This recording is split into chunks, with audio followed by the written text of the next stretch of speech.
네, 이소영입니다. 저는 지금 야당이 공직 후보자를 검증하려고 하는 건지 아니면 그럴듯한 말로 의혹을 만들어내서 한 명의 헌신적인 공직자를 모욕하려고 하는 건지 잘 모르겠습니다. 먼저 자료 제출 관련해서 질문 하나 드리자면은 오전에 자꾸 야당에서 주식 관련 자료 제출이 안 됐다 이렇게 말씀하시니까 이 영상 보시는 분들이 오해하실 것 같은데 주식 관련해서 자료 제출을 안 한 부분은 현재 없는 것 같습니다. 뭐 하루치만 주식 거래 내역 제출했다라고 했는데 첫 페이지에 보면은 1월 1일부터 12월 31일까지 연도별로 다 날짜가 기재되어 있는 상태이고요. 다만 키움증권 외에 다른 계좌가 있는 거 아니냐라고 오전에 물으셨고 그거는 확인해서 알려드리겠다 말씀하셨는데 확인되셨습니까? 네, 점심시간에 확인을 했습니다. 그래서 2001년도까지 거래했던 증권 계좌가 하나 있어서 거래 내역을 뽑아서 제출하도록 하겠습니다. 네. 그래서 그것만 확인해 주시면은 자료 제출 관련해서는 다 해소가 되는 걸로 저는 이해가 되고요. 그 재산 관련해서 계속해서 논란이 있는 것처럼 말씀하시는 이제 분들이 계신데 제가 후보자의 인사청문 자료를 보면서 느낀 거는 정은경 후보자도 그렇고 배우자분도 그렇고 흔히 말하는 부귀영화를 쫓아서 살아오신 분들이 아니라는 겁니다. 후보자는 서울대 의대 졸업하고 주변의 개업의 동기들은 수억에서 수십억씩 버는 동안 보건복지부에 들어와서 31년간 공직생활을 했습니다. 그렇죠? 네. 네. 공직생활 25년 차가 넘은 시점에 차관급 질병관리청장이 됐는데 그때 급여가 1년차 전문의 남짓이나 될까 싶습니다. 돈을 쫓아서 살아오셨다면은 다른 선택을 했을 거라고 생각하는데 후보자 왜 돈 많이 버는 의사 대신에 공공정책 다루는 보건복지부 공무원으로 사셨습니까? 보건의료 정책이 굉장히 개인적으로 큰 보람을 주었기 때문에 그런 것들을 능가한다라고 생각했습니다. 네, 저는 후보자가 정말로 지금까지 사회에 헌신적으로 또 무해하게 살아온 분이기 때문에 확인되지 않는 억측을 제기하는 거는 아무리 이 자리가 국회지만 신중해야 한다고 생각합니다. 오전에 야당 의원님들이 하신 질의에 대해서 제가 몇 가지 여쭙겠는데요. 하나는 배우자가 하림 주식을 과거에 거래한 적이 있는데 하림은 돼지열병과 조류 인플루엔자 관련주다.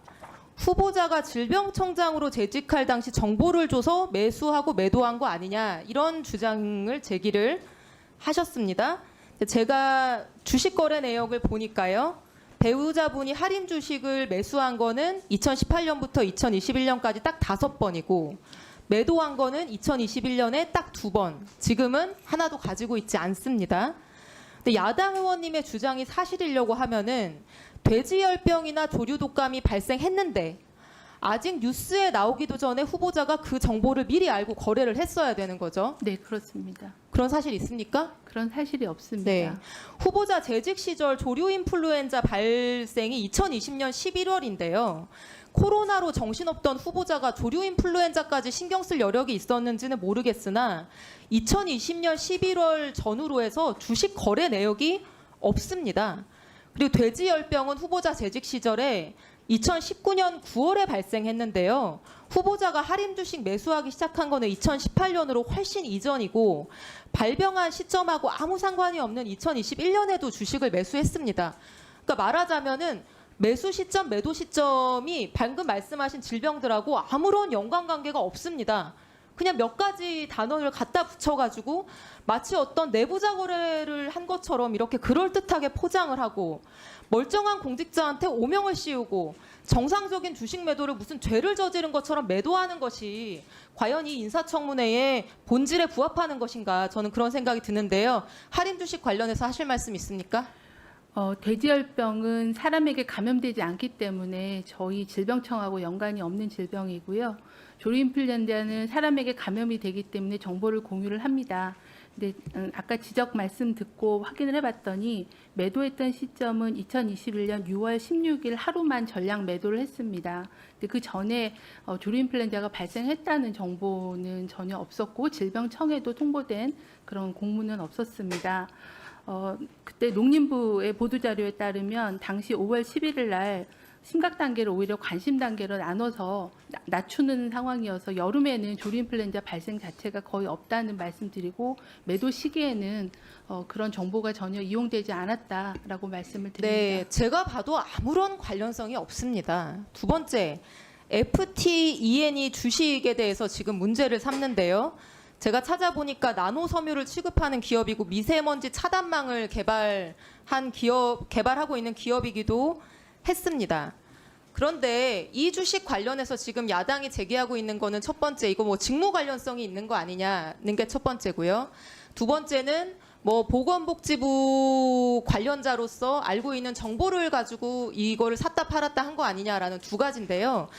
근데 첫 번째와 관련해서 공무원이 직무상 이해상충을 판단하는 거는 개개인이 자의적으로 직무 관련성 있다 없다 판단하는 게 아니라 공직자윤리법상 인사혁신처가 공직자가 보유한 가족이 보유한 모든 자산에 대해서 직무 관련성 심사를 하는 것이죠. 네. 이 주식 관련해서 2017년에 인사혁신처가 심사했습니까?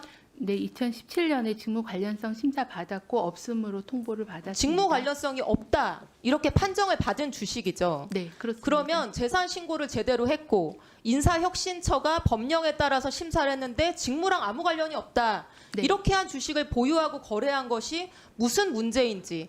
지금 국민 1,500만 명이 주식 투자를 하고 있는데 공직자가 법률에 따라서 주식 거래를 하는 게 마치 무슨 불법이고 굉장히 무슨 죄악시되는 일을 한 것처럼 매도하는 것은 굉장히 부적절하다고 생각합니다.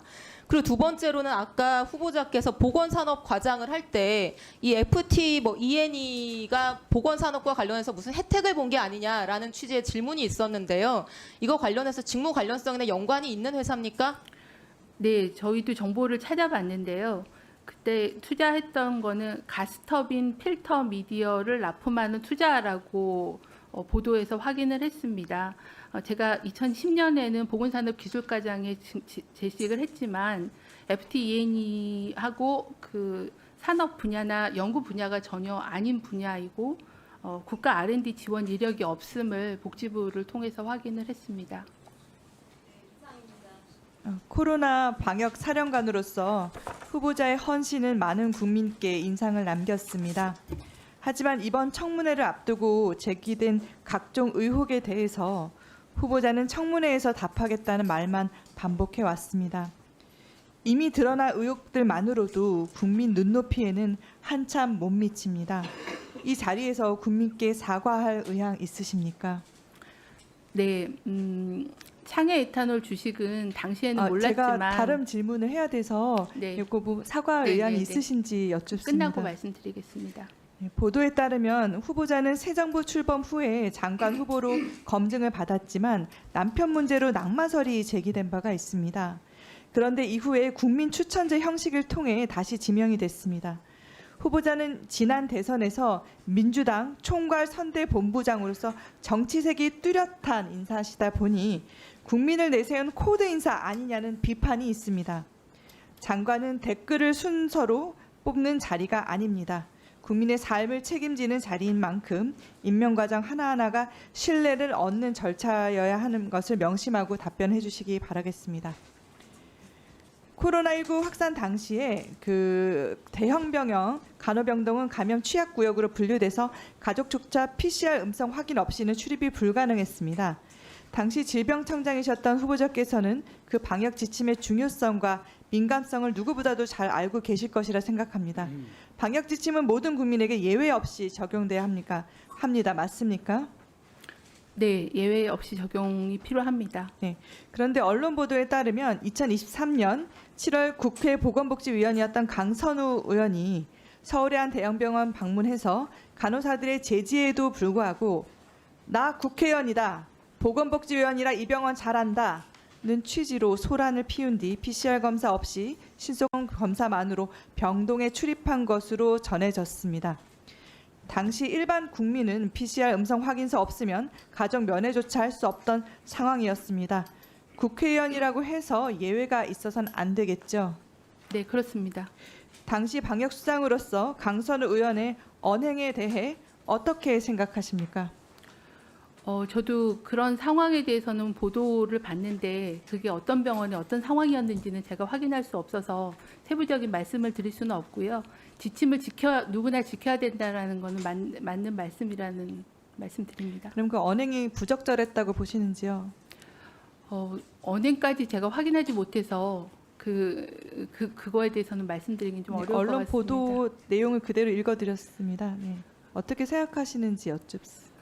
그 면회 원칙이나 이런 거는 반드시 지켰어야 맞다라고 생각합니다. 네, 그러면 이 부적절하다고 보셨다면 혹시 유감을 표명할 의향 있으신지요? 그거는 제가 유감을 표명할 사항은 아닌 것 같아서 양해해 주시기를 바랍니다. 네, 그러면 유감 표명은 안 하신 걸로 생각하고 그럼 말씀 그렇게 하셨으니까 다음 질의 이어가도록 하겠습니다. 그 배우자 주식 부분 여쭙겠습니다. 코로나19의 공포가 전국을 뒤덮을 때 국민은 불안에 떨며 약국 앞에 길게 줄을 섰습니다.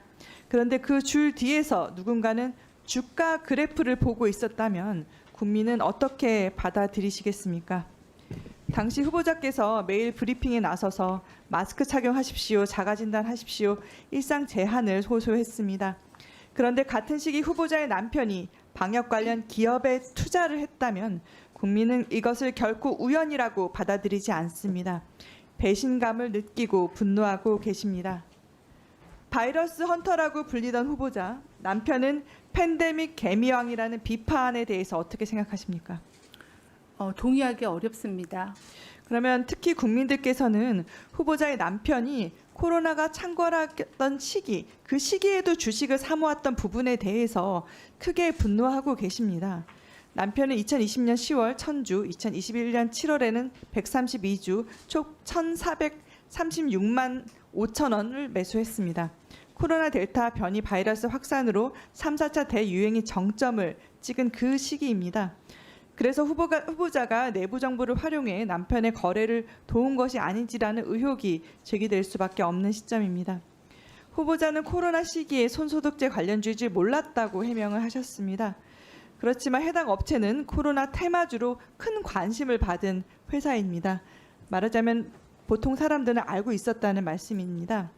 그런데 또 하나 주목할 점은 2017년 당시 창해 에탄올은 술 만드는 주정 회사였습니다.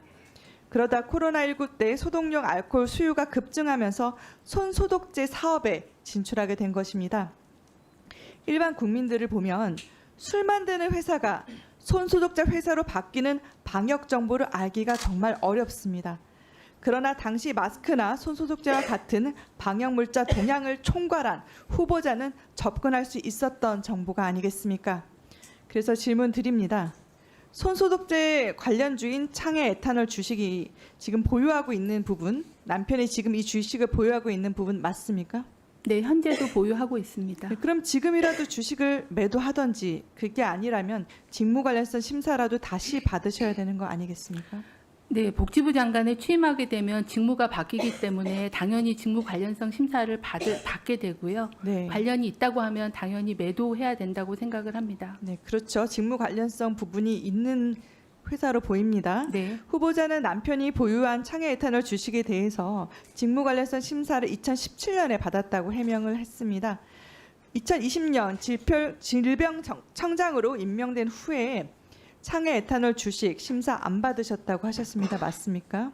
네, 제 심사 대상이 아니라고 판단을 받아서 받지 않았었습니다. 제가 오전에 인사혁신처 협의하신 부분이 있다고 하셔서 자료 제출을 오후 질의 전까지 해달라고 말씀드렸는데 자료 제출 아직 안 하셨죠? 아마 질병관리청으로부터 자료를 받고 있어서 신속하게 제출하도록 하겠습니다. 네, 인사혁신처 협의 받으셨다고 하는데 인사혁신처에 따르면 고위공직자의 직무가 변경되거나 조직 개편이 이루어지면 직무 관련성 심사를 다시 받아야 한다고 나와 있습니다. 질병관리본부의 질병관리청 승격과 같은 조직 개편도 이 부분에 포함이 됩니다. 질병관리본부는 복지부 소속 기관이고 질병청장은 정부조직법상 중앙행정기관으로서 독자적인 조직 예산 권한을 가집니다. 그렇다면 공직자윤리법 제14조의 5, 제6항 위반이 됩니다. 또 인사혁신처에 따르면 직무 관련성이 없다고 결정되더라도 공직자윤리법 시행령 제27조의 8에 따라 보유 주식의 업종이 후보자의 직무와 관련될 경우 반드시 재심사 받아야만 한다고 합니다. 업종이 바뀐 주식 아니겠습니까? 그런데 이를 이행하지 않으셨기 때문에 공직자윤리법 위반에 해당이 됩니다. 따라서 적어도 2번의 직무 관련성 심사를 안 받은 것으로 보입니다. 보건복지부 소속 공무원이 남편이 방역 정보를 활용해 투자를 했다면 후보자는 그 공무원에게 징계 조치를 내리시겠습니까? 후보자부터 그렇지 않으신데 해당 공무원이 그 조치에 수긍을 할 수가 있겠습니까? 질문을 주신 건가요? 네, 제가? 그 부분도 네. 사실 굉장히 우리가 우려하는 부분입니다. 안 받으셨다고 하셨지만 직무 관련성이 있는 것은 모든 국민들이 아실 상황이고 이 관련된 부분에서 인사혁신처의 자료나 이런 법령에 위반이 되는 부분이 있어서 이 부분이 결국은 위반이 된다고 확인이 될 텐데 그렇다면 이런 부분들이 굉장히 문제가 될 수 있는 부분이라서 말씀을 드리는 것이고요. 또 하나 또 우리가 궁금해하는 부분은 시민단체가 후보자를 직권남용, 업무상 배임, 이해충돌법 방지법 위반 혐의로 고발을 했는데 경찰로부터 연락받으신 적이 있으신지, 수사 상황에 대해서 어떻게 대응하고 계신지. 네, 많은 질문을 주셔서 답변을 간략하게 드리겠습니다. 네, 국민 눈높이에 맞지 않다라는 말씀은 따갑게 받겠습니다. 말씀드린 대로 창해 에탄올이 손소독제에 진출한 거를 몰라서 그 부분에 대해서 제대로 대응하지 못한 부분이나 농사 관련돼서 열심히 농사를 했는지에 대해서 문제 제기하시는 거에 대해서는 송구하다는 말씀, 사과 말씀을 드리겠습니다. 그 창해 주식 관련해서는 여러 번 말씀드리긴 했지만은 2020년에는 코로나가 굉장히 가장 어렵고 가장 저희가 다른 일을 할 수 없었던 그런 시기였습니다. 그래서 주식이 어떻게 바뀌고 하는 것을 이제 저나 남편이나 알 수 없었고 그걸 전제로 한다고 하면 뭔가 주식이 오르고 내리고 특히 오르기 전에 사서 오른 다음에 팔았어야지 그게 맞는 그런 의심이라고 생각을 합니다. 근데 아까 그래프에서 보신 것처럼 주식이 올랐을 때 내렸을 때 단타로 매매를 해서 이익을 본 적이 없고 그 이후에 한참 지나서 2020년 10월경에 추가 구매를 통상적인 거래로 했다는 말씀 드립니다. 하지만 그 업종이 변경된 거에 대해서는 인지하지 못했다는 죄송하다는 말씀 드립니다. 직무 관련 심사 관련해서는 이제 청이 개청하면서 새로운 제도를 정비하면서 그 주식에 대한 재심사에 대한 것을 인사협의처하고 실무협의를 했다라고 들었습니다. 청으로 조직은 바뀌었지만 직무가 변경되지는 않았고 또 새로운 계약이 발생하지 않았기 때문에 재심사 대상이 아니라고 당시에 판단을 했었다고 들었습니다. 그래서 이제 그 부분에 대해서는 이제 제가 알고 있는 건 그렇게 말씀을 드리겠고요. 그리고 그 업종이 바뀌었는데도 재심사를 안 받은 게 아니라 업종이 변경된 사실을 저나 아니면 저희 조직에서도 그런 부분들을 파악할 수는 없었는데 그 부분에 대해서는 좀 더 확인이 될 필요가 있다라고 말씀을 드리겠습니다. 네, 마치셨죠? 다음은 장종태 의원님. 시민단체 고발에 대한 부분이요? 그 부분도 추가로 네. 답변해 주시죠. 네, 시민단체 고발에 대해서는 저도 언론을 통해서 정보는 알고 있고요. 아직은 수사 진행 상황에 대해서는 제가 알지 못합니다. 연락을 받지는 않은 것 같습니다.